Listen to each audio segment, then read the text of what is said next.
చేసుకున్నాం. మహాపరిషుడుగా చేయగల తండ్రి సాగు చక్రవంతురానికి వందనాలు నీకు స్తుతిస్తూ ఉన్నాం. కొత్తలో మహోన్నతురానికి వందనాలు తండ్రి. నీకు స్తోత్రము నాయన. గతంలో ప్రభావం కాల్చి కాపాడినైనా మీ గతంలో పౌరులు తండ్రి ఏసియా మమ్మల్ని తండ్రి ఏసియా తండ్రి శక్తినిచ్చి ఆలోచించి బలమిచ్చి నడిపించడానికి స్తోత్రాలు ఆచరించుకుంటున్నాను నాయన.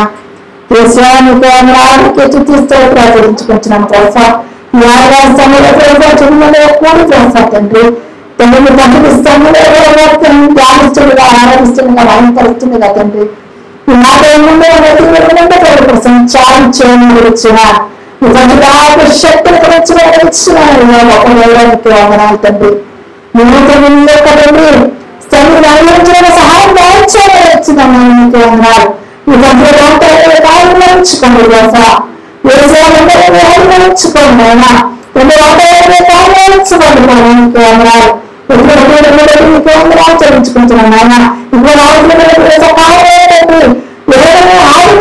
సహాయం చేయడానికి స్తోత్రాలు తండ్రి. కార్యక్రమంతో ప్రభా ఆదరించడానికి మీరే నడిపించమని ఈ శరీరం నడిపించమని ఈ ప్రాంతం తండ్రి. కూర్చున్నామండి. మనం దేవాది దేవుడు మనకిచ్చిన మరొక వారం బట్టి దేవాదేవ వందనాలు చెల్లించుకుంటున్నాను. అలాగే పూర్వచ్చిన మందికి కూడా శుభాభివందనములు తెలియజేస్తానన్నా. మనం 148వ దావీదు కీర్తన ఉత్తర ప్రత్యుత్తరాలు చదువుకుందాం. 148వ దావీదు కీర్తన 148వ దావీదు కీర్తన 529వ పేజీ 529వ పేజీ 148వ దావీదు కీర్తన ఉత్తర ప్రత్యుత్తరాలు చదువుకుందాం.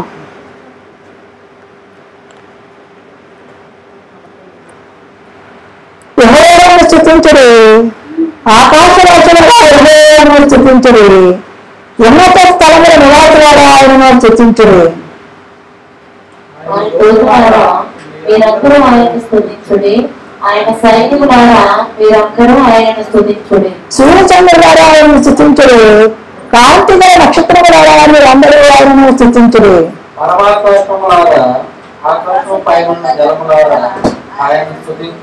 యెహోవా ఆజ్ఞలను పుట్టిన ఆ యెహోవా నామమును స్తుతించును గాక. ఆయన వాటిని నిత్య స్థాయిలుగా స్థిరపరిచి ఉన్నాడు. ఆయన వాటిని కట్టడ నియమించను, ఏదియో దానిని అతిక్రమించదు. భూమి మీద ఉన్న మకరములారా అగాధ జలములారా యెహోవాను స్తుతించుడి. అగ్ని వడగంటారా హిమమ ఆయన ఆజ్ఞను నెరవేర్చు తుఫాను. పర్వతములారా సమస్తమైన గుట్టలారా ఫలవృక్షములారా సమస్తమైన దేవదారు వృక్షములారా మృగములారా పశువులారా నేలకు జీవులారా రెక్కలతో ఎగురు పక్షులారా భూరాజులారా సమస్త ప్రజలారా భూమి మీద ఉన్న అధిపతులారా సమస్త న్యాయాధిపతులారా యెహోవాను స్తుతించుడి. యవనులు కన్యలు వృద్ధులు బాలురు అందరూ యెహోవా నామములో స్తుతించుదురు గాక. ఆయన నామం మహోన్నతమైన నామము, ఆయన ప్రభావం భూమి ఆకాశములకు పైగా ఉన్నది. అందరూ కలిసి చదువుదామండి. ఆయన తన ప్రజలకు హెచ్చించి ఉన్నాడు. అది ఆయన భక్తులందరికీ ఆయన చెంత చేరిన జనులకు శ్రేయలేకును ప్రఖ్యాతకముగా ఉన్నది. యెహోవాను స్తుతించుడి. దేవుడు తన పరిశుద్ధ వాక్యం మన హృదయంలో భద్రపరచును గాక. ఆమేన్.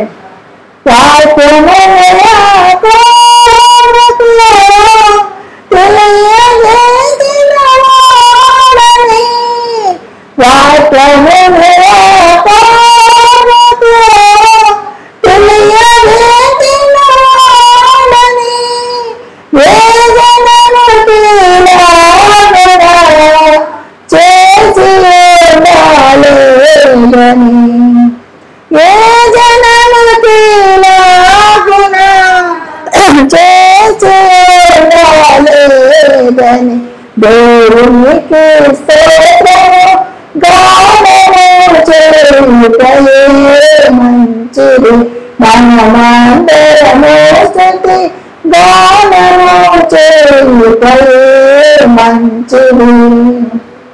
ప్రార్థన చేసుకున్నాం. సర్వశక్తిమంతుడ సర్వాధికారి నీకే వందనాలు, నీకే స్తోత్రాలు. అల్పాలను ప్రోత్సా అయోగ్యురాలను ప్రోత్సా జ్ఞానులైన వాళ్ళు ప్రోత్సా యస్య నీ యొక్క తండ్రి ఎవరి రక్తంలో కడిగి శుద్ధీకరించి పరిశుద్ధపరిచిన ఆయన నీ బిడ్డగా మలుచుకుని ప్రోత్సా తండ్రి ఈ స్థలంలో నిలబెట్టుకుని ప్రోత్సా నీ వాక్యం చెప్పడానికి ప్రోత్సా ఏర్పాటు చేసుకుని రాన్న పెట్టి ప్రోత్సా నీకే వందనాలు చెల్లించుకుంటున్నా. మీరు నాతో ఉండండి, నాలో ఉండండి ప్రోత్సా. నా నోటిని కాల్చి ప్రోత్సా తండ్రి యస్య నా నోటిని ఓడిపోవడం నడిపించినాను ప్రోత్సా ఏసియా మీరే తండ్రి మాట్లాడిన నేను కాదు నేను మాట్లాడి ప్రోత్సా ఏసియా మీరే తండ్రి నా ద్వారా మాట్లాడుతుంది నాకు ఇప్పుడు కూర్చున్న ప్రతి ఒక్కరికి వచ్చిన ప్రతి ఒక్కరికి నీ జీవితాలు ఎట్ల ప్రోత్సా తండ్రి మీ వాగ్దానాలు అందించి నడిపించమని ఈ ప్రార్థనలో ప్రయత్నం చేసేట అడిగి వేడుకొంచున్నాను తండ్రి. ఆమేన్. దేవాదేవుడు మనకి ఇచ్చిన మరొక వారాన్ని బట్టి దేవాదేవుడికి వందనాలు చెల్లించుకుంటున్నాను. అలా కూర్చున్న మంది కూడా మరొకసారి శుభాభివందనము తెలియజేస్తా ఉన్నాను. కొద్ది నిమిషాలు మనము ఈ యొక్క వాక్యాలు కొన్ని వాక్యాలు మనం పట్టిద్దాం. యెహోవాను స్తుతించుడి, ఆకాశవాసులారా యెహోవాను స్తుతించుడి, ఉన్నత స్థలంలో నివాసులారా ఆయనను స్తుతించుడి, ఆయన దూతలారా మీరందరూ ఆయనను స్తుతించుడి, ఆయన సైన్యులారా మీరందరూ ఆయనను స్తుతించుడి, సూర్యచంద్రులారా ఆయనను స్తుతించుడి, కాంతిగల నక్షత్రములారా మీరందరూ ఆయనను స్తుతించుడి. ఇక్కడ దేవాది దేవుని మనము ఏ దేవుడు చేసిన యొక్క కార్యాలన్నీ కూడా ఈ యొక్క వచనాలలో మనకి కనబడతా ఉన్నాయి. ఏదంటే ఆకాశవాసులారా ఎవరు, ఎందుకంటే ఆకాశం దేవునితో సృష్టించబడింది, అలాగే ఉన్నత స్థలాలు దేవునితో సృష్టించబడ్డాయి. అదే కాదు సూర్యుడు చంద్రుడు మరి నక్షత్రాలు మరి అన్ని కూడా మరి చూడండి ఆకాశం పోయిన జలములారా, ఎందుకంటే వర్షం పడుతుంది మనకు ఆ జలములారా ఆయన సృష్టించుడు అంటున్నారు. ఇవన్నీ కూడా యెహోవా ఆజ్ఞగా పుట్టెను అని చెప్తున్నాడు. ఆయన ఆజ్ఞగా ఇవన్నీ కూడా ఏర్పాటు అయినట్టు మనకి ఇక్కడ తెలుస్తుంది. ఇవన్నిటిని బట్టి కూడా దేవాది దేవుడు మనము సృష్టించేవారని ఉన్నాము. అవి ఎక్కడ ఉన్నాము, ఎక్కడంటే అక్కడే ఉంటున్నాయి. అవి ఏమి చెయ్యాలో చెప్తుంటే అదే చేస్తున్నాయి. చూడండి వాటిని నిత్య స్థాయిలో స్థిరపరిచినాడు, వాటికి కట్టడ నిర్మించి ఉన్నాడు, ఏది కూడా దాన్ని అతిక్రమించడం. చూడండి ఏది కూడా ఆకాశం కానీ భూమి కానీ సూర్యుడు కానీ చంద్రుడు కానీ నక్షత్రాలు కానీ వర్షాలు కానీ మేఘాలు కానీ ఏమి కూడా దేవుని యొక్క మాటనే అతిక్రమించకుండా దేవుని మీద ప్రతిదీ కూడా మాటని అవి చూడండి భూమి మీద ఉన్న అదే కాదు కానీ పైన మీదే కాదు కానీ కింద ఉన్న భూమి మీద ఉన్న మకరములారా అంటే మకరములు అగాధ జలములారా యెహోవాను సృష్టించిన ప్రతిదీ కూడా ఇక్కడ భూమి మీద కాదు కానీ భూమి ఆకాశంలో కాదు కానీ ప్రతిదీ కూడా ఈ ప్రపంచంలో ప్రతిదీ కూడా దేవుని సృష్టించడు అని చెప్తున్నాడు.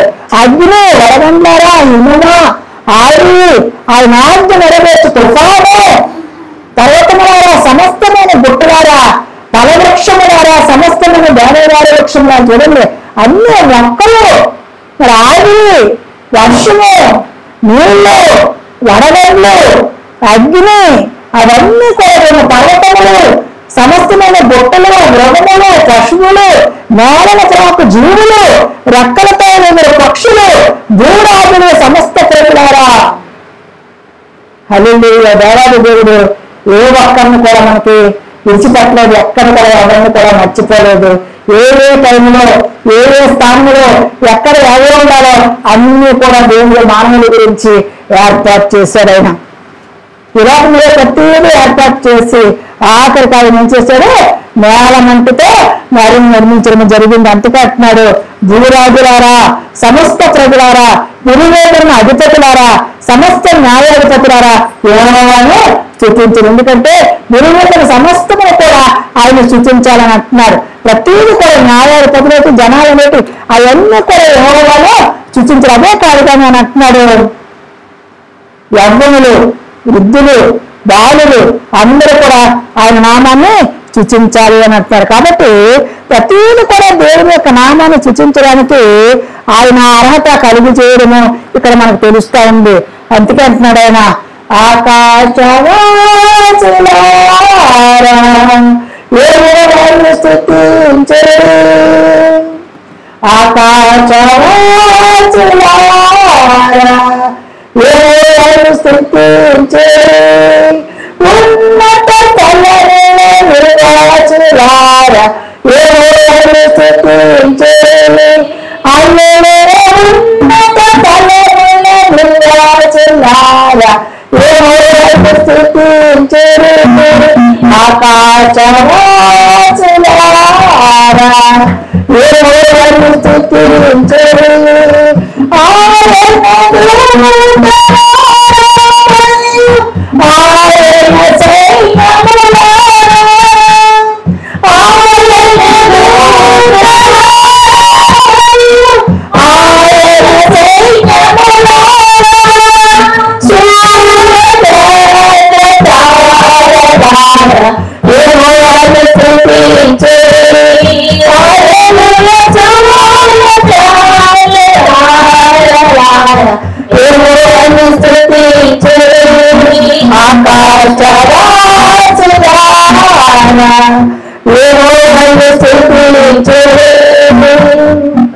ఆకాశవాసులారా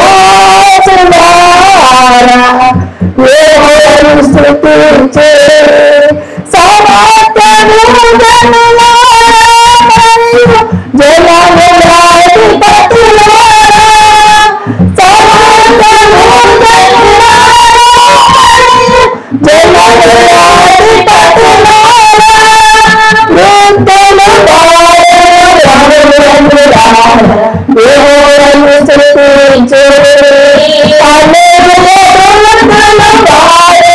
స్తుతించుడి.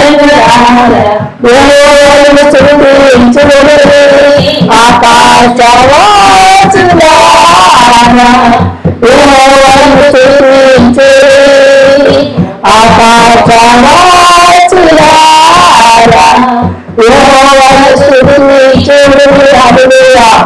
రత్నలు మృగములారా, పక్షులారా, జ్ఞానుల ప్రాకు జీవులారా, రెక్కలతో పక్షులారా, భూరాజులారా, సమస్త ప్రజలారా, భూమిమీదున్న అధిపతులారా, సమస్త న్యాయాధిపతులారా యెహోవాను స్తుతించుడి. అలా కాదు కానీ యవ్వనులు, కన్నులు, వృద్ధులు, బాలులు అందరూ యెహోవా నామమును స్తుతించుదురు గాక.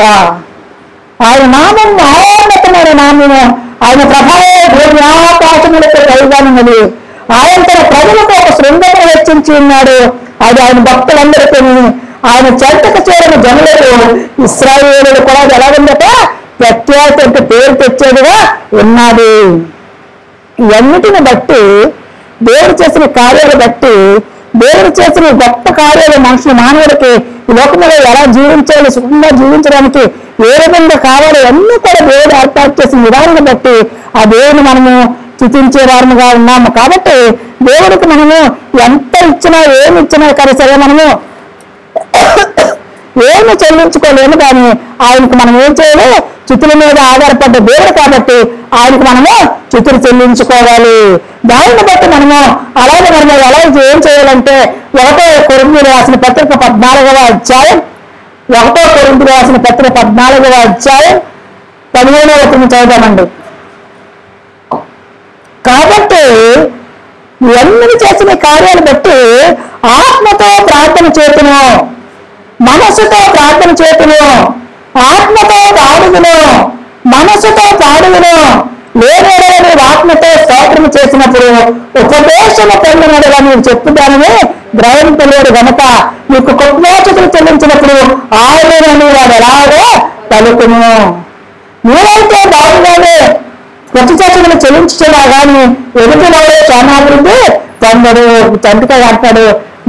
ఆమె నన్ను చెప్పు ఎన్నిటిని బట్టి, దేవుడు చేసిన కార్యాలు బట్టి, దేవుడు చేసిన ఈ యొక్క కృపలను బట్టి, దేవుడు మనకి ఇచ్చిన కృపలను బట్టి దేవుడికి మనము వందనాలు చెల్లించాలి, స్తుతులు చెల్లించాలి. మనం ఏమి ఇచ్చారో మనం చెల్లించుకోవాలి. ఎందుకంటే ఆయన అత్యున్నత సింహాసనతో ఆసీనుడే. ఆయన స్తుతుల మీద మరి ఆయన సింహాసనాసనం ఉన్నవారు కాబట్టి మనం మన పూర్ణ హృదయంతో, పూర్ణ ఆత్మతో, పూర్ణ శక్తితో దేవాది దేవుని స్తుతిద్దాం. 10 నిమిషాలు లేచి నిలబడి దేవుడిని ఆరాధిద్దాం, దేవుని స్తుతిద్దాం. ఆయన మన పట్ల చేసిన గొప్ప కార్యాలు బట్టి దేవుడిని ఆరాధిద్దాం. ఆయన మన పట్ల చేసిన అనేకమైన కార్యాలు మన క్షేమంగా ఉండాలని, మన ఆనందంగా ఉండాలని, మన సంతోషంగా ఉండాలని ఆయన చేసిన కార్యాలన్నిటిని బట్టి ఆయన మనము స్తుతించే వారమై ఉన్నాము. కొద్ది నిమిషాలు మనము దేవుని ఆరాధిద్దాం. లేచి నిలబడి ఆయనను మనము స్తుతిద్దాం.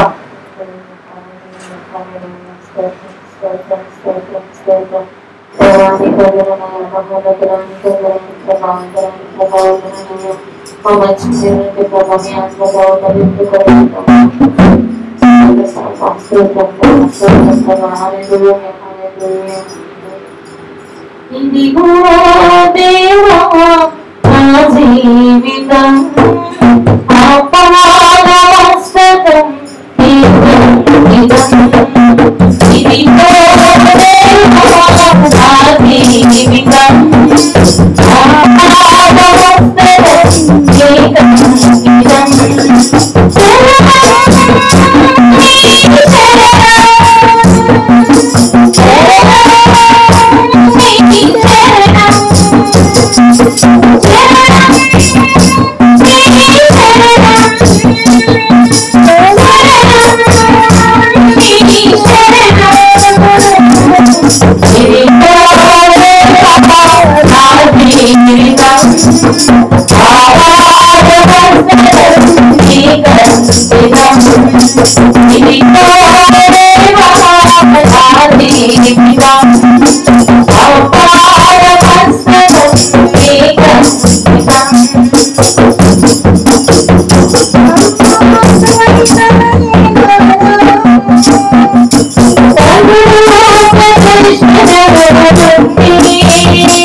Let's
జీవితాన్ని చేతుల్లో పెడతానైనా తండ్రి ప్రభా నీకు ఇష్టమైనటువంటి రీతిలో మమ్మల్ని పంచుకుంటారు ప్రభా. అటువంటి జీవితాలు మేము కలిగి అయినా అనేక చోట్లనైనా తండ్రి ప్రభా ఇంకా సేవ లేకుండానైనా అనేక స్థలాల్లోనైనా తండ్రి ప్రభా నశించిపోయేటువంటి ఆత్మలు ఉన్నాయి ప్రభా. వాటన్నిటి కొరకునైనా మేము ప్రయాస కలిగినైనా నైనా విస్తారమైనటువంటి నైనా తండ్రి ప్రభా పంట కోసేవారుగా మేము ఒకటకు కాల సమయంలోనైనా మమ్మల్ని దర్శించండి ప్రభా. అయినా మా యొక్క జీవితాన్ని చేతిలో పెడుతున్నాము ప్రభా. నీకు ఇష్టమైనటువంటి పాత్రగానైనా నీకు ఇష్టమైనటువంటి పుస్తకముగా మమ్మల్ని మీరు తీర్చిదిద్దండి ప్రతి ఒక్కరము చెప్తామండి. దేవా మా జీవితాన్ని పోల్చుకో ప్రభా. దేవా మా యొక్క జీవితాన్ని చేతిలో పెడుతున్నామయ్యా. నీకు ఇష్టమైనటువంటి రీతిలో మా యొక్క జీవితాన్ని మీరు మార్చండి అని ప్రతి ఒక్కరము చెప్తాం. ఇదిగో దేవా నా జీవితం పుస్తకం గీతం ఇదిగో జీవితం పుస్తకం గీతం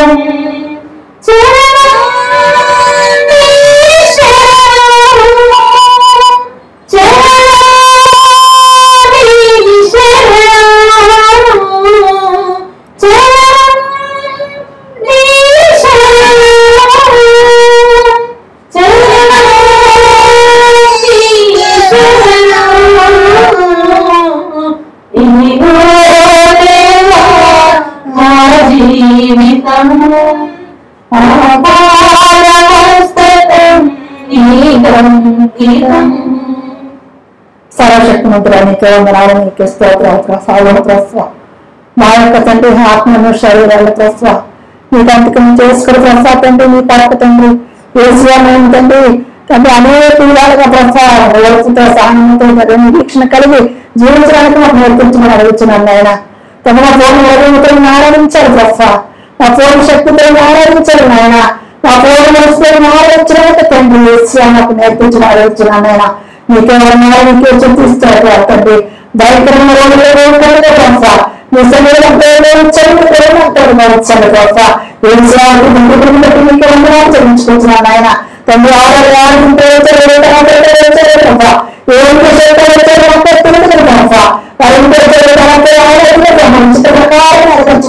ఆయన మీతో చేతికి అప్పగిస్తున్నాను ప్రభా. ఈ సమయంలో సహాయం ఇచ్చామని మీరే సమస్త నిమిత్తాలు ప్రభావం వచ్చినాను ఆయన. అలాగే మీ వాటిని చెప్పించిన ప్రభా నీకు పంచుకుంటుంది మా కొరకు దాచులు తండ్రి మాకు వైద్యం మాకు అందించి నడిపించినాను. మీరే ఏమంతా ప్రభావం ప్రార్థన కొంచెం తండ్రి ఆమెన్. కూర్చున్నామండి.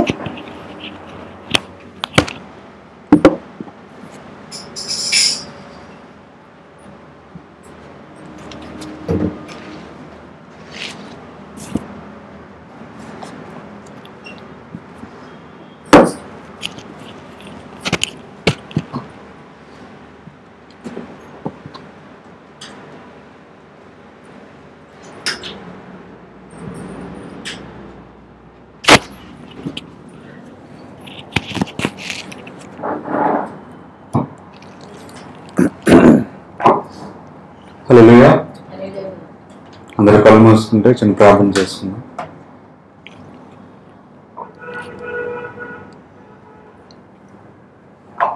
స్తోత్రం దేవా, స్తోత్రం దేవా, స్తోత్రం దేవా, స్తోత్రం దేవా, స్తోత్రం దేవా, స్తోత్రం దేవా, స్తోత్రం చెల్లించుకుంటున్నా తండ్రి. ఉదయకాల సమయంలో మేము మయంపరచుటకు గణపరచుటకు మాకు ఇచ్చిన ఈ సమయాన్ని బట్టి దేవా మీ వందనాలు చెల్లించుకుంటున్నాను. ఈ సమయంలో తండ్రి వాక్యము ద్వారా మీరే నాతో అందరితో మాట్లాడి మాకు కావలసిన జీవాహారంను తండ్రి మేము పొందుకొని సంతోషంతో సమాధానంతో తిరిగి ఇంటికి వెళ్ళడం కృపను చూపించుకొని అడుగుతున్నాం తండ్రి. వాతావరణాలన్నీ కరెంట్ని ఆదరించుకోండి. సంస్థ మీకు భయంకరంగా మిమ్మల్ని ఆరాధించి సంతోషంతో వెళ్ళడానికి మీ కృపను చూపిస్తారని నమ్ముతూ యేసుక్రీస్తు పరిశుద్ధ నామంలో ప్రార్థనలు వేడుకొంచున్నాం తండ్రి. ఆమేన్.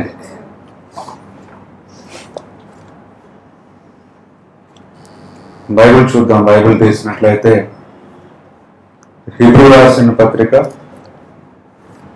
3వ అధ్యాయం, హీబ్రూ రాసిన పత్రిక 3వ అధ్యాయం 12వ వచనం. జీవము గల దేవుని విడిచిపోనట్టి విశ్వాసములేని దుష్ట హృదయము మీలో ఎవరి అంతైనను ఒకవేళ ఉండనేమో అని జాగ్రత్తగా చూచుకోండి.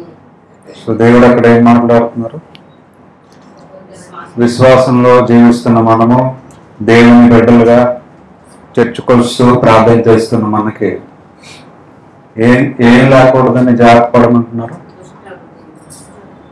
బీ కేర్ఫుల్, జాగ్రత్తగా ఉండండి అని చెప్తున్నారు. దేని కొరకు జాగ్రత్తగా ఉండాలంట?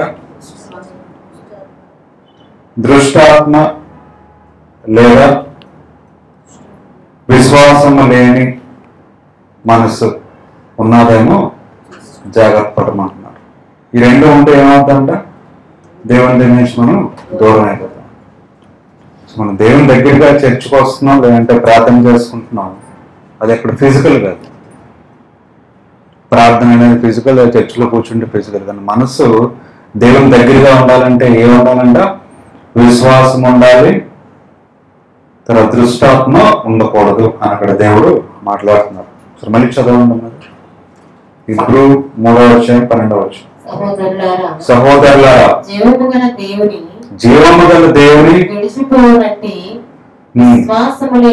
విశ్వాసము లేని దుష్ట హృదయము మీలో ఎవరైనా ఒకవేళ ఉండనేమో అని జాగ్రత్తగా చూసుకుని, ఒకవేళ ఉందేమో విశ్వాసం లేని హృదయము, లేదంటే దేవునికి వ్యతిరేకమైన ఆలోచనలు ఉన్నాయేమో జాగ్రత్త పడమని అక్కడ చెప్తున్నారు. అదే యాకోబు రాసిన పత్రిక తీసినట్లయితే యాకోబు రాసిన పత్రిక 5వ అధ్యాయం, యాకోబు రాసిన పత్రిక 5వ అధ్యాయము 7వ వచనం. సహోదరులారా, ఓపిక కలిగి ఉండుడి, చూడుడి, వ్యవసాయకుడు తొలకరి వర్షమును కడవరి వర్షమును సమకూడు వరకు విలువైన గోఫలము నిమిత్తము ఓపికతో కాచుకొనుచు. సో ఇక్కడ మనం చూస్తుందంటే ఓపిక కలిగి ఉండి అనే విషయం ఇక్కడ చూస్తున్నాం. ఇందాక వాక్యంలో మనం చదివింది విశ్వాసము ఉండాలి అని చూస్తున్నాం. సో విశ్వాసము, ఓపిక గురించి ఇక్కడ మాట్లాడుతున్నారు. తర్వాత ఓపిక ఎలా ఉండాలంట? చదవండి. ఓపికతో కాచుకొనుచు దాని కొరకు కనిపెట్టున కదా. ఓపికతో కనిపెట్టిన వారమై ఉండాలంట. ఓపికతో ఏ విధంగా ఇవి చేస్తారు కదా ఫార్మర్స్, వ్యవసాయం. ఎంత ఓపిక ఉంటారు వాళ్ళు? వేసిన తర్వాత వర్షం గురించి, తర్వాత మొక్కలు పెద్ద వయసు వరకు వాళ్ళు ఏ విధంగా ఓపికతో ఉంటారో అదే విధమైన ఓపిక మనకు ఉండాలి అని మాట్లాడుతున్నారు. ఇంకేమంటున్నారండి? సహోదరులారా, ప్రభువులకు సమీపించున్నది కనుక మీరును ఓపిక కలిగి ఉండుడి, మీ హృదయములను స్థిరపరచుకొనుడి. సహోదరులారా, మీరు తీర్పు పొందకుండా నిమిత్తము ఒకరి మీద ఒకడు సనుగుకుడి, ఇదిగో న్యాయాధిపతి వాకిట నిలిచి ఉన్నాడు. నా సహోదరులారా, ప్రభువు నామమున బోధించిన ప్రవక్తలను. సో ఇక్కడ మూడో విషయం కనిపిస్తుంది అంటే ఒకరి మీద ఒకరు సనుకోకూడదంట, ఒకరి మీద ఒకరు నిందలు మోపుకోకూడదంట, మనం చేసిన తప్పుల్ని ఇంకొకరి మీద తోసేయకూడదు, వేయకూడదు అని మాట్లాడుతున్నారు. సో ఓపిక ఉండాలి, ఒకరి మీద ఒకరు సనుకోకూడదు, ఒకరి మీద ఒకరు పాపము నింద వేయకూడదు, విశ్వాసం, 3 విషయాలు మనకు కనిపించాయి. ఇప్పుడు తర్వాత ఇంకేమంటున్నారు చదువు. ప్రభు నమ్మున బోధించిన ప్రవక్తలను సమాన అనుభవాలకు ఓపికను మాదిరిగా కనబెట్టుకోండి. సో చాలా మంది ఏ విధంగా ఓపికతో ఉన్నవాళ్ళు ఉన్నారు అని చెప్తున్నారు. వాళ్ళందరూ ఎవరంటే చదవండి. సహించిన వారిని అనుకుంటున్నాము కదా, మీరు యోగు యొక్క సహనమును గూర్చి వింటిరి. యోగు యొక్క సహనమును గూర్చి వింటిరి. ఆయన ఎంతో జాలియు కనికరమును కలవాడని మీరు తెలుసుకొని ఉన్నారు. నా సహోదరులారా, ముఖ్యమైన సంగతి ఏదనగా ఆకాశము తోడని గాని భూమి తోడని గాని మరి దేని తోడని గాని ఉంటు పెట్టుకొనక మీరు. సో అక్కడ యోగ గురించి మెన్షన్ చేస్తారు. యోగ ఏంటి? తనకి ఎవరి మీద నిందని మోపలేదు, దేవుని ఒక మాట దూషించలేదు, సో ఓపికతో ఉన్నాడు, విశ్వాసంతో ఉన్నాడు, ఎవరిని దూషించలేదు, ఎవరి మీద నిందను మోపలేదు. ఇందాక మనం చదివిన 3 లక్షణాలు యోగలో కనిపిస్తున్నట్టు మనకి తెలుస్తుంది. సో 3 విషయాలు చూసాం. ఒకటేమో విశ్వాసం కలిగి ఉండాలి, ఇంకొకటి ఓపిక కలిగి ఉండాలి, ఇంకొకటి మనం చేసిన తప్పులు ఎవరి మీద నిందలు మోపకూడదు అనే విషయం మనం తెలుసుకున్నాం. తర్వాత మన రోమి రాసిన పత్రిక 12వ అధ్యాయము, రోమి రాసిన పత్రిక 12వ అధ్యాయము 12వ వచనం. రోమన్స్ 12:12. నిరీక్షణ గలవారై సంతోషించుచు శ్రమయందు ఓర్పు గలవారై ప్రార్థన యందు పట్టుదల కలిగి ఉండి. సో ఇక్కడ కనిపిస్తున్న ఇంకొక ఎక్స్ట్రా లక్షణం ఏంటి మనం ఉండాల్సింది? నిరీక్షణ, ఓపిక. దేంట్లో ఓపిక? శ్రమంలో ఓపిక కలిగి ఉండాలి, కష్టాల్లో ఓపిక కలిగి ఉండాలి. సో నిరీక్షణ ఉండాలి, ఇందాక మనం చదువుకున్నట్టు ఓపిక కలిగి ఉండాలి, ఆ తర్వాత ఇంకే ఉండాలి? పట్టుదలతో ప్రార్థన చేయాలి. సో ఇక్కడ ఇంకా 2 విషయాలు ఎక్స్ట్రా కనిపించాయి. సో మొదటిది మనం చూస్తుంది విశ్వాసము, తర్వాత రెండోది మనం చూస్తుంది ఓపిక, మూడోది మనం చూస్తుంది మన నిందలు, మనం చేసిన తప్పులు ఇంకోళ్ళ మీద మోపకూడదు. ఇక్కడ ఇంకో 4వ చూస్తుందంటే నిరీక్షణ కలిగి ఉండాలి, ఆ తర్వాత ప్రార్థన కలిగి ఉండాలి అని మాట్లాడుతున్నారు దేవుడు. సో ఎన్ని లక్షణాలు మనకి కనిపిస్తున్నాయి, ఒక్కొక్కటి చూస్తున్నాం. తర్వాత అదే రోమి రాసిన పత్రిక 8వ అధ్యాయం, రోమి రాసిన పత్రిక 8వ అధ్యాయం 25వ వచనం.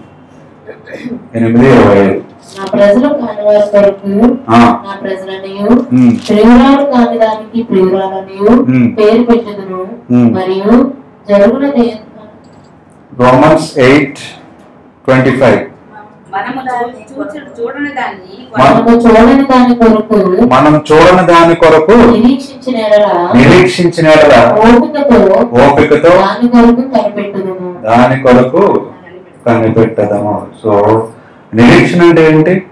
మనం చూడనిది అవుతుంది అని నమ్మడం నిరీక్షణ. చూసింది కాదు, చూసింది అలాగే జరుగుతుంది. చూడలేనిది దేవుడు చేస్తాడు, చేయగలరు అని నమ్మడమే, ఆ విశ్వాసం ఉండడమే నిరీక్షణ అనే విషయం ఇక్కడ మాట్లాడుతున్నారు. Wait for it patience, wait for it patiently అని అంటున్నారు. సో ఆ నిరీక్షణ కొరకు దేని కొరకు అయితే ఎదురు చూస్తున్నారో దాని కొరకు ఓపికతో ఎదురు చూడండి అని మాట్లాడుతున్నారు. సో నిరీక్షణ తర్వాత ఓపిక, ఈ 2 కూడా ఇక్కడ కనిపిస్తున్నాయి. ఫిలిప్పీ రాసిన పత్రిక 4వ అధ్యాయము 6వ వచనం.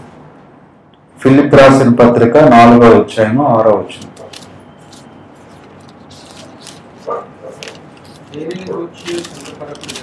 దేనిని గురించి చింతపడకుడు గాని ప్రతి విషయంలోనూ ప్రార్థనా విజ్ఞాపనముల చేత సో నీ విన్నపమును దేవునికి తెలియజేయడు. సో ఏ విషయంలోనూ శ్రమలో నిరీక్షణ కలిగి ఉండాలి అని చదువు. సో ఏ విషయంలోనూ కూడా ఏం చేయాలంట? బాధపడకుండా, చింతపడకుండా, ఓపికతో ప్రార్థన పూర్వకంగా దేవునికి తెలియచేయాలి అని అక్కడ మాట్లాడుతున్నారు.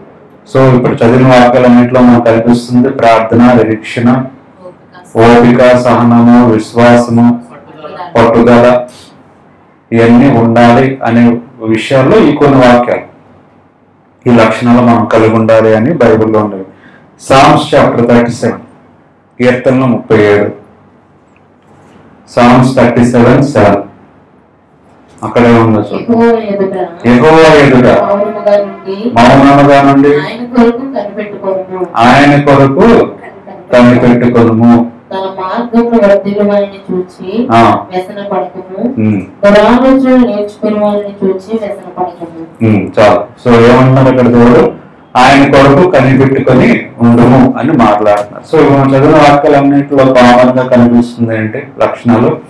ఆయన కొరకు కనిపెడుతూ ఉండాలంట, నిరీక్షణ కలిగి ఉండాలంట. అంటే లేనిది, చూడలేని వాటిపైన నిరీక్షణ కలగడమే అదే హోప్. హోప్ అంటే మనకు తెలిసి జరుగుతుందని నమ్మడం కాదు, అది జరగదు, మనకు తెలియదు, అయినా సరే జరుగుతుంది అని నమ్మడమే హోప్, నిరీక్షణ అని బైబిల్లో వాక్యం ద్వారా మనం చూసాం. సో ఈ క్వాలిటీస్ అన్ని ఉండాలి అని దేవుడు వాక్యం ద్వారా అనేక చోట్ల మాట్లాడారు. సో బైబిల్లో జరిగిన ఒక సంఘటన చూద్దాం, అక్కడ ఏం జరిగిందో చూద్దాం. ఆ క్వాలిటీస్ లేకపోవడం వల్ల ఏం కోల్పోవడమో చూద్దాం. బైబిల్లో 1 సమూయేలు రాసిన పత్రిక, 1 సమూయేలు రాసిన పత్రిక 13వ అధ్యాయము. 1 సమూయేలు రాసిన పత్రిక 13వ అధ్యాయం 1 నుంచి చదవండి. సౌలు 10 ఏండ్ల వాడై ఏలును ఆరంభించెను. అతడు 2 సంవత్సరములు ఇశ్రాయేలీయులను ఏలెను. చదువుతున్నట్టు 1 సమూయేలు 13. సౌలు 30 ఏండ్ల వాడై ఏలును ఆరంభించెను.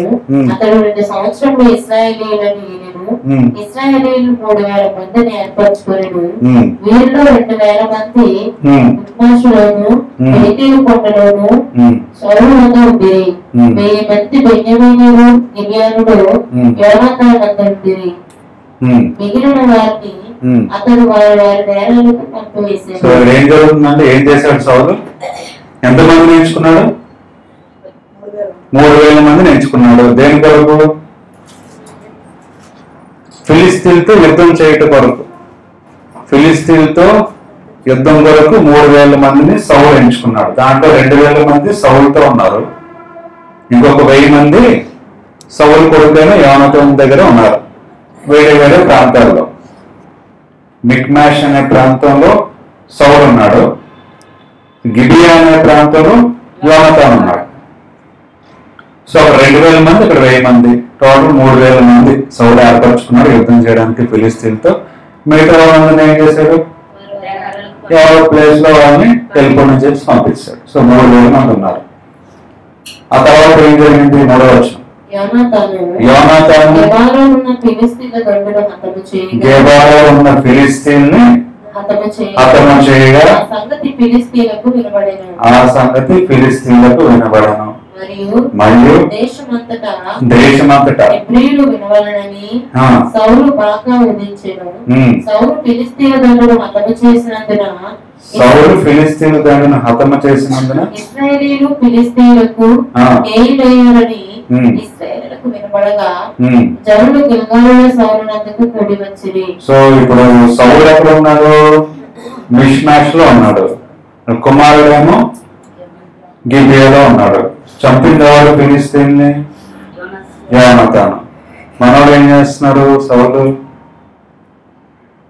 నేనే చంపాను, అందరూ రండి నా దగ్గరికి అని చెప్పేసి, అంటే అసలు యోనాతాను పేరు ఎత్తలేదు అక్కడ.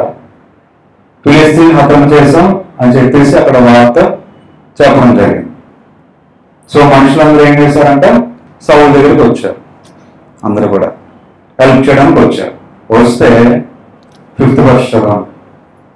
ఫిలిస్తీయులు ఇశ్రాయేలుతో యుద్ధం చేయుటకై 30,000 రథములను 6,000 గుర్రపు రౌతులను సముద్రపు తరుణకు ఇశ్రాయేలులంత విస్తారమైన జనసమూహమును సమకూర్చుకొని వచ్చింది. మీరు బయలుదేరి బేతావేలు తూర్పు దిక్కున మిక్మాషులోకి దిరి. సో ఇక్కడ ఏం జరిగింది? యుద్ధం చేశారు, ఫిలిస్తీన్లు ఓడించాడు యోనాతాను. సో వాళ్ళందరూ ఏం చేశారు? ఇప్పుడు ఇజ్రాయెల్ మీదకి మళ్ళీ యుద్ధం రావాలి, వచ్చారు వాళ్ళందరూ కూడా. ఎంతమంది వచ్చారంట? 30,000 మంది, 30,000 రథములు, వార్ చారియట్స్, 6,000 మంది గుర్రములతో, తర్వాత చాలా మంది సైనికులు అంట, లెక్కలేదు సైనికులు. ఎంతమంది అంటే వాళ్ళు? ఇసుక అంటే వేస్తే ఇసుక అంత ఎలా ఉంటుందో లెక్కలేదు, అంతమంది సైనికులు. వీళ్ళు ఎంతమంది ఉన్నారు? 3,000 మంది. 2,000 ఏమో సౌల్ దగ్గర, 1,000 మంది ఏమో యోనతాను దగ్గర. వాళ్ళందరూ ఏమో అంతమంది ఉన్నారు. ఎంతమంది చూసేసరికి మరి ఏమవుతుంది? వీళ్ళందరినీ చూసేసరికి సౌలుకి ఏమవుతుంది? భయం వేస్తుంది. సో అంతమంది సైన్యం ఉన్నారు, మరి ఎంతమంది తక్కువ ఉన్నాం ఇవన్నీ అనుకొని భయం అనేది ఆటోమేటిక్ గా వస్తుంది.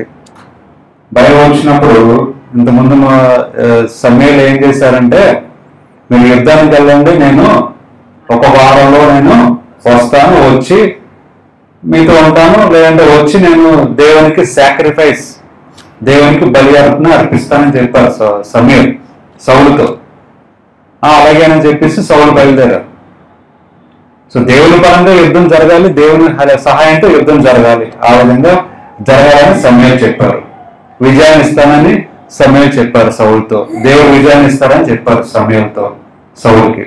కానీ ఈ విషయాన్ని సమయం ఎప్పుడు రావాలి? 6 రోజులుగా రావాలి, 1 వీక్ తర్వాత రావాలి సమయం దేవునికి సాక్రిఫైస్ అర్పించడానికి. కానీ ఇక్కడ ఇంట్లో ఏం జరిగింది? ఫిలిస్తీన్లందరూ కూడా యుద్ధం చేయడానికి వాళ్ళు రెడీ అయిపోయారు. 1 వీక్ వాళ్ళు ఆగేటట్టు లేరు. అందరూ యుద్ధం చేయడానికి వచ్చారు, చాలా మంది వచ్చారు, చాలా మంది సైన్యం ఉన్నారు, చాలా రథాలు ఉన్నాయి, చాలా మంది ఈ గుర్రాల మీద వచ్చే వాళ్ళు 6,000 మంది ఉన్నారు. వీళ్ళేమో చూస్తే 3,000 మందే ఉన్నారు. సో ఇప్పుడు ఏం చేయాలి అర్థం కాలేక 6వ వచనం చూడండి. 6వ వచనం, ఇశ్రాయేలు దిగులు పడుచు వచ్చి మెరుపులో ఉన్నట్లు తెలుసుకుని గుహలలోను, పొదలలోను, మెట్టలలోను, ఉన్నత స్థలంలోను, కోపంలోను దాగిరి.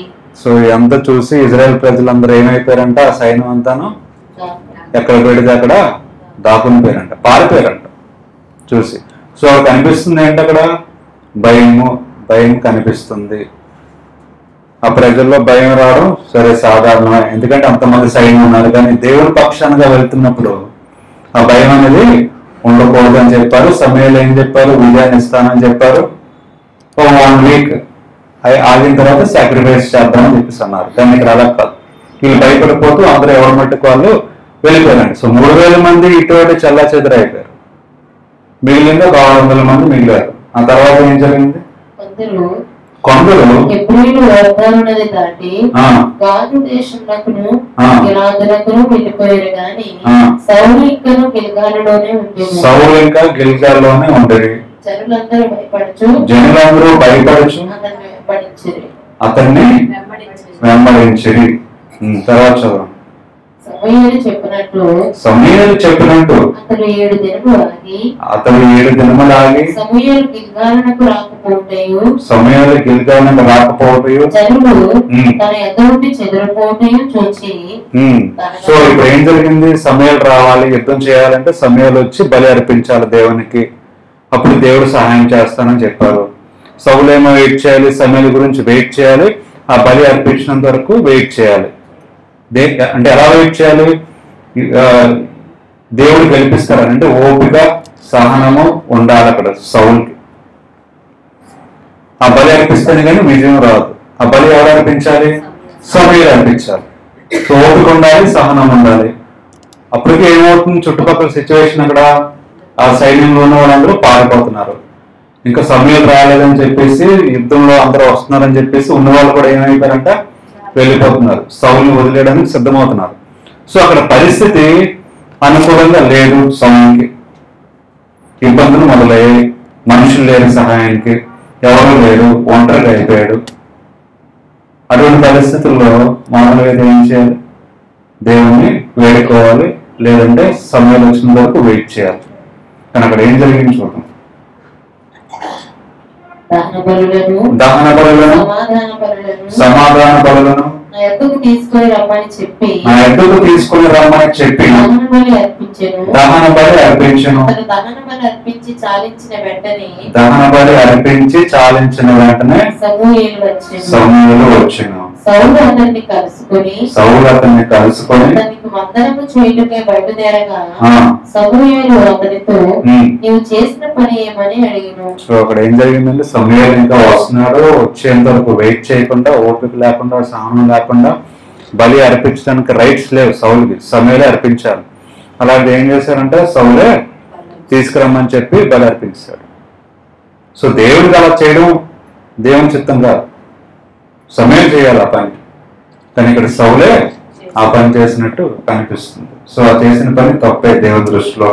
సమూయేలు అడుగుతున్నాడు, ఎందుకు ఈ పని చేసావని.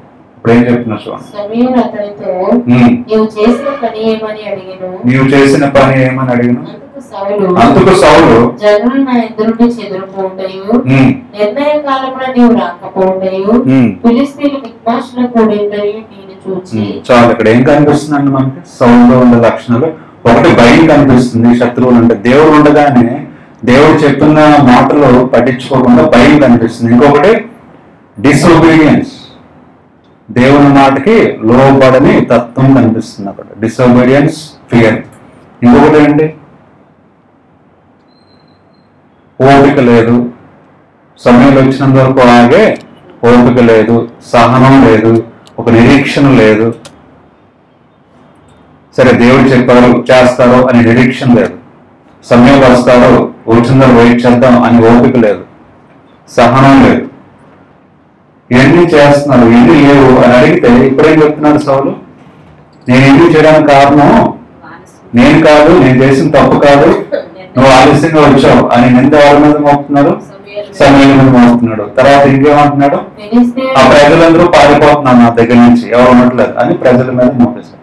సో తన చేసిన తప్పుని తను యాక్సెప్ట్ చేయకుండా సమూయేలు మీదను ఆ ప్రజల మీద నిందలు మోపుతున్నారు. ఇవన్నీ కూడా అందాక మనం చదువు, నిందలు ఇంకొకరి మీద ఒకరు మోపకూడదు. సో తన పాపం చేసిన తప్పుని యాక్సెప్ట్ చేయట్లేదు సౌలు. అక్కడ ఆ నిందని సమూయేలు మీద మోపేస్తున్నాడు, ఆ నిందని ప్రజల మీద మోపేస్తున్నాడు. చేసిన తప్పేమో తను. సో ఈ లక్షణాలు మనం చాలాసార్లు మనం కూడా కలిగి ఉంటాం.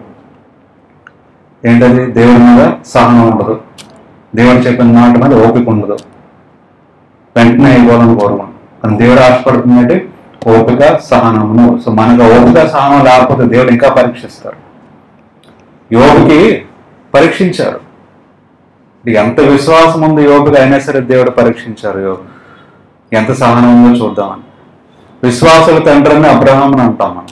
ఆ విశ్వాసం ఎంత ఉందో పరీక్షిస్తారు దేవుడు ఖచ్చితంగా. సో మనకి ఏది అని మనం అనుకుంటాం, నాకు చాలా ఓపిక ఉంది, నేను చాలా వెయిట్ చేస్తాను అనుకుంటాము, ఆ ఓపికని ఇంకా పరీక్షిస్తారు దేవుడు. ఇంకెంత ఓపిక ఉందో చూద్దాం. విశ్వాసం ఉంది అబ్రహాం ఖచ్చితంగా, కానీ ఆ విశ్వాసాన్ని కూడా పరీక్షించారు దేవుడు. మనకి చాలా విశ్వాసం ఉండొచ్చు, అయినా సరే దేవుడు ఇంకా పరీక్షిస్తారు విశ్వాసాన్ని. అక్కడ సౌలుకి ఓపిక లేదు, సహనం లేదు అని స్పష్టంగా కనిపిస్తుంది. సమయంలో వచ్చి అడిగితే ఏం చేస్తున్నాడు? నా తప్పు ఏం లేదు, నేనే తప్పు చేయలేదు అంటే. తను చేసిన తప్పు సాక్రిఫైస్ తను చేయకూడదని తెలుసు, అర్పణం తను చేయకూడదని తెలుసు. ఎవరు చేయాలి? సమయం చేయాలి. అయినా సరే తను యాక్సెప్ట్ చేయట్లేదు.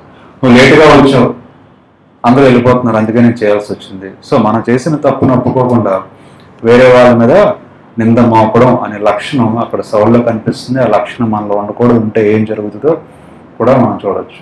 ఆ తర్వాత ఏం జరిగింది?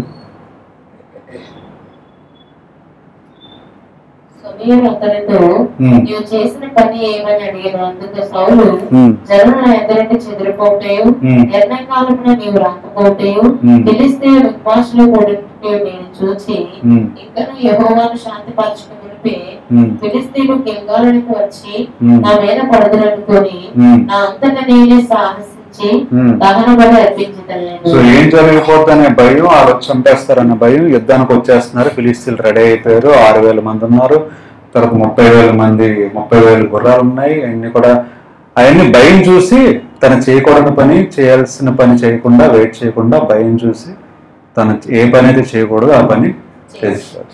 సో అక్కడ ఓపిక లేదు, సహనం లేదు, యారగెన్స్ కనిపిస్తుంది, డిసోబీడియన్స్ కనిపిస్తుంది, భయం కనిపిస్తుంది. దేవుడు ఉన్నా సరే, తెలిసినా సరే ఇవన్నీ కూడా లక్షణాలు కనిపించలేదు సౌలులో. అది సమూయేలుకి నచ్చలేదు, దేవుడికి నచ్చలేదు. తర్వాత ఏమో నచ్చలేదు. అందుకు సమూయేలు ఇట్లా నేను నీ దేవుడని యెహోవానికి ఇచ్చిన ఆజ్ఞను గైకొనక నీవు అవివేకపు పని చేసిందివి. నీ రాజ్యమును ఇశ్రాయేలు మీద సదాకాలము స్థిరపరచుటకును యెహోవా తలంచి ఉండెను. అయితే నీ రాజ్యము నిలవదు.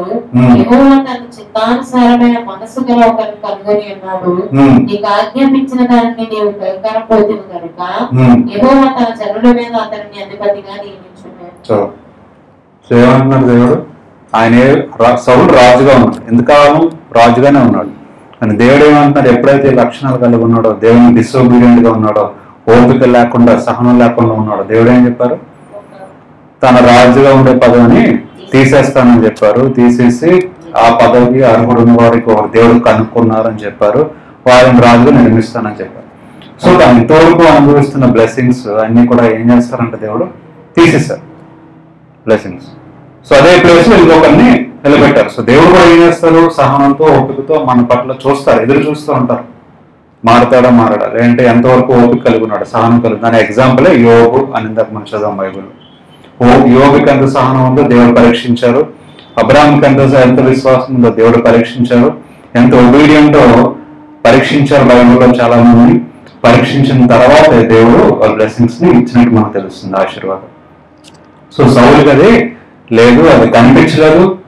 దేవుడు పరీక్షించారు కానీ ప్రదర్శించలేదు కాబట్టి తీసేస్తానని దేవుడు చెప్పారు.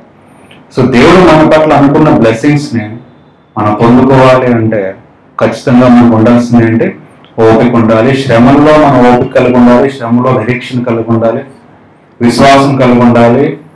ప్రతి విషయం ముందు ప్రార్థనలో మనం విజ్ఞాపన చేయాలి. తర్వాత దేవుని వరకు ఎదురు చూడాలి అనే విషయాన్ని మనం తెలుసుకోవాలి. ప్రతి ఒక్కరు క్రైస్తవులు, ప్రతి ఒక్కరికి ఉంటాయి ప్రాబ్లమ్స్, ప్రతి ఒక్కరికి శ్రమలు ఉంటాయి. కానీ ఆ శ్రమంలో వెళ్తున్న ఇదిలో మనకి లక్షణాలు ఖచ్చితంగా కలిగి ఉండాలి.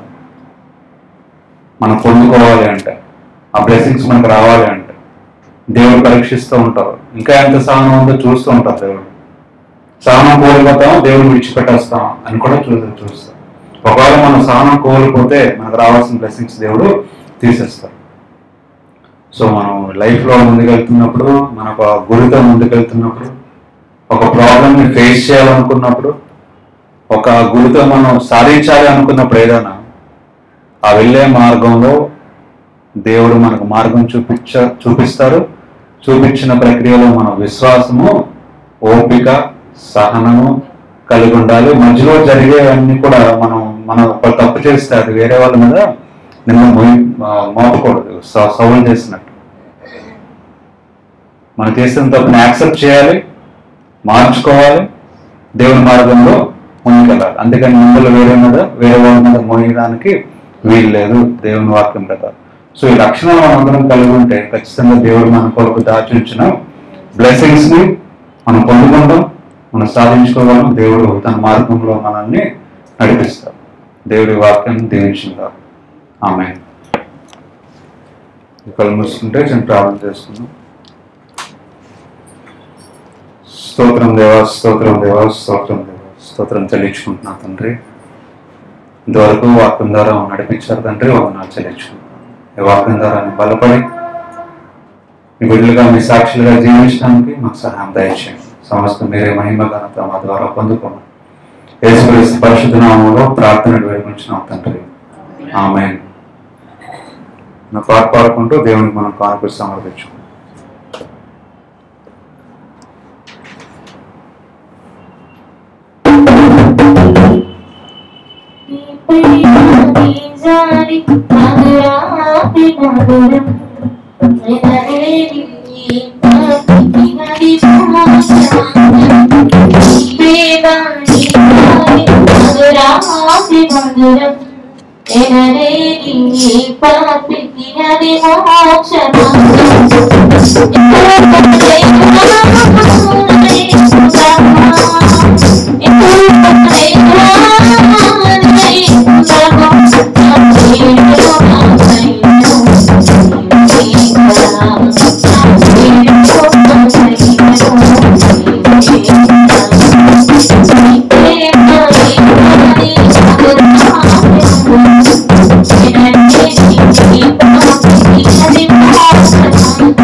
ప్రార్థన చేసుకున్నాం. స్తోత్రం దేవా, స్తోత్రం దేవా, స్తోత్రం దేవా, స్తోత్రం చెల్లించుకుంటున్నాం తండ్రి. ఈ సమయంలో కానుకల నిమిత్తం ప్రత్యేకం ప్రార్థన చేస్తున్నాం తండ్రి. ఎవరైతే కానుకలు వేశారో ప్రతి ఒక్కరిని దీవించండి, వారి కుటుంబాన్ని దీవించండి, బలపరచండి. అలానే కానుకలు కూడా మీ కొరకు వాడబడడానికి మీ కృపను చూపించి నడిపించి మీరు మహిమగా పొందుకోమని తండ్రి యేసుక్రీస్తు పరిశుద్ధ నామంలో ప్రార్థన వేడుకుంటున్నాం తండ్రి. ఆమేన్.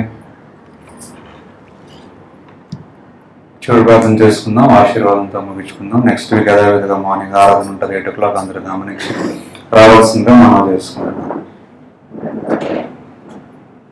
స్తోత్రం దేవా, స్తోత్రం దేవా, స్తోత్రం దేవా, స్తోత్రం దేవా, స్తోత్రం దేవా, స్తోత్రం దేవా, స్తోత్రం దేవా, స్తోత్రం దేవా, స్తోత్రం చెల్లించుకుంటున్నాం తండ్రి. ఈ సమయంలో సంఘం కొరకు సంఘ సభ్యులకు ప్రార్థన చేస్తున్నాం తండ్రి.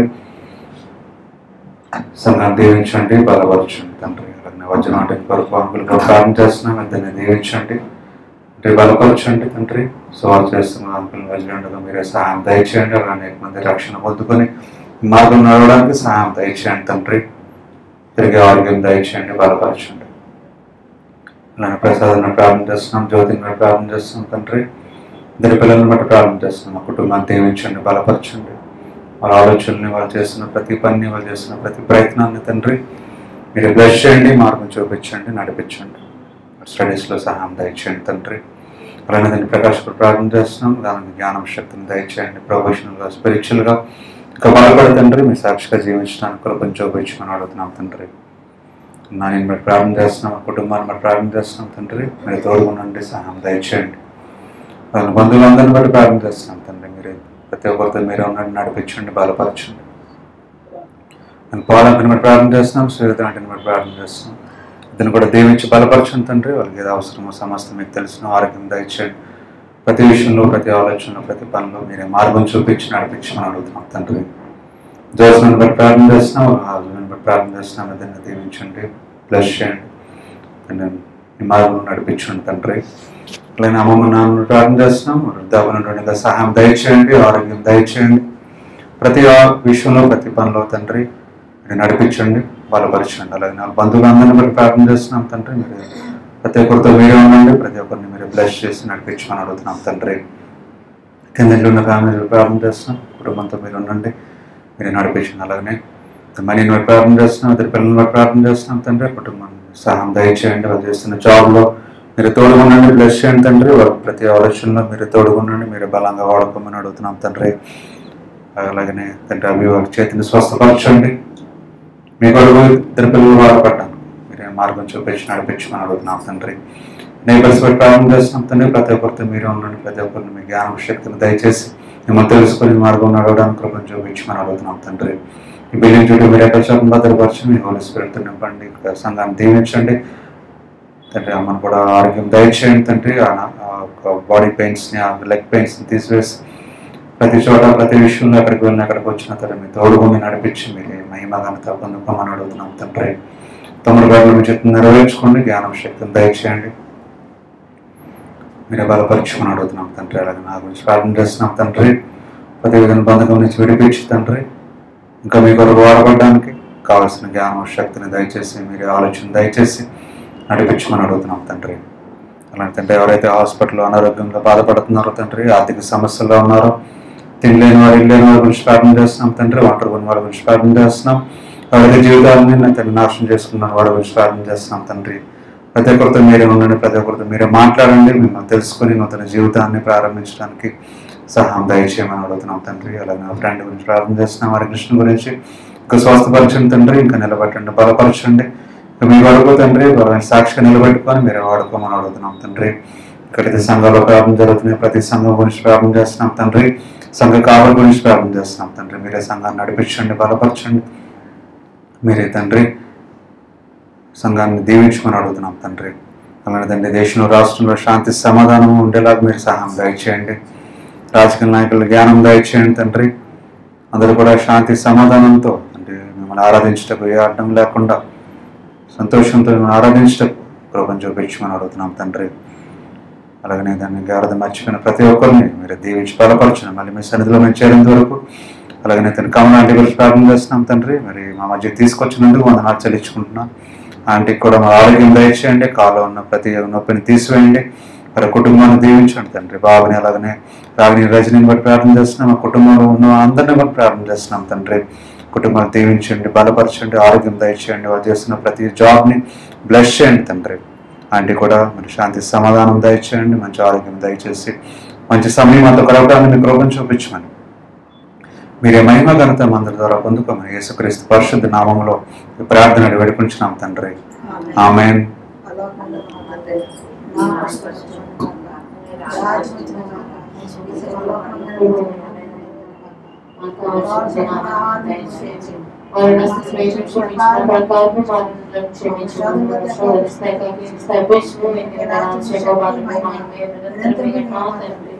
ఆమేన్.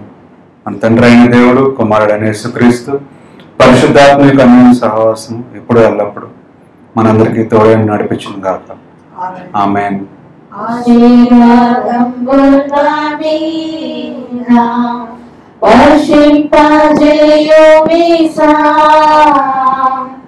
ఆశతో నమ్మి ఉన్నాము నీ సస్యవాగ్దానము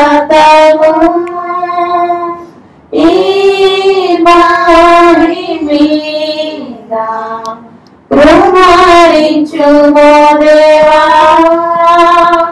ప్రమాణ ప్రేమవశాంబులు కృపారించుమో దేవా. ఆమేన్. అందుకే ప్రైజ్ లో అందరికీ షలోమ్.